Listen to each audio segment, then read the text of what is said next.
आप सभी को मेरा प्रणाम। एक बहुत प्यारी कथा जिनके माध्यम से आपको जीवन में बहुत अच्छी सीख मिलेगी। एक बार की बात है कि किसी राजा ने ये फैसला लिया कि वह प्रतिदिन 100 अंधे लोगों को खीर खिलाया करेगा। एक दिन खीर वाले दूध में सांप ने मुंह डाला और दूध में विष डाल दिया और जहरीली खीर को खाकर 100 के 100 अंधे व्यक्ति मर गए। राजा बहुत परेशान हुआ कि मुझे 100 आदमियों की हत्या का पाप लगेगा। राजा परेशानी की हालत में अपने राज्य को छोड़कर जंगलों में भक्ति करने के लिए चल पड़ा ताकि इस पाप की माफ़ी मिल सके। रास्ते में एक गांव आया। राजा ने चौपाल में बैठे लोगों से पूछा कि क्या इस गांव में कोई भक्ति भाव वाला परिवार है ताकि उसके घर रात काटी जा सके।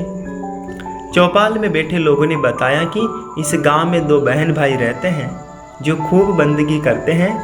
राजा उनके घर रात ठहर गया। सुबह जब राजा उठा तो लड़की भगवान के सिमरन में बैठी हुई थी। इससे पहले लड़की का रूटीन था कि वह दिन निकलने से पहले ही सिमरन से उठ जाती थी और नाश्ता तैयार करती थी।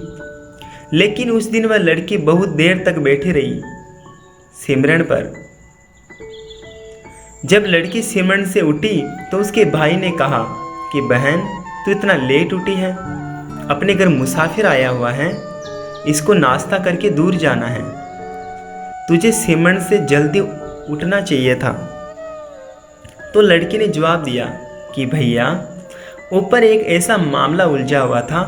धर्मराज को किसी उलझन भरी स्थिति पर कोई फैसला लेना था और मैं वो फैसला सुनने के लिए रुक गई थी, इसलिए देर तक बैठी रही सिमरन में। तो उसके भाई ने पूछा कि ऐसी क्या बात थी। तो लड़की ने बताया कि फला राज्य का राजा अंधे व्यक्तियों को खीर खिलाया करता था, लेकिन सांप के दूध में विष डालने से 100 अंधे व्यक्ति मर गए। अब धर्मराज को समझ नहीं आ रही है कि अंधे व्यक्तियों की मौत का पाप राजा को लगे, सांप को लगे या बिना ढके दूध को छोड़ने वाले रसोइयों को लगे। राजा भी सुन रहा था। राजा को अपने से संबंधित बात सुनकर दिलचस्पी हो गई और उसने लड़के से पूछा कि फिर क्या फैसला हुआ। लड़के ने बताया कि अभी तक कोई फैसला नहीं हो पाया था। तो राजा ने पूछा कि क्या मैं आपके घर एक रात के लिए और रुक सकता हूँ। दोनों बहन भाइयों ने खुशी से उसको हाँ कर दी।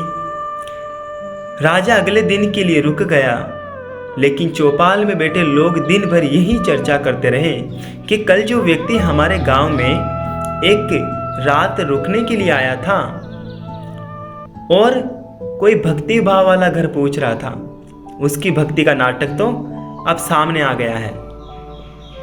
रात काटने के बाद वो इसलिए नहीं गया क्योंकि जवान लड़की को देखकर उस व्यक्ति की नीयत खोटी हो गई, इसलिए वह उस सुंदर और जवान लड़की के घर पक्के तौर पर ही ठहरेगा या फिर लड़की को लेकर भागेगा।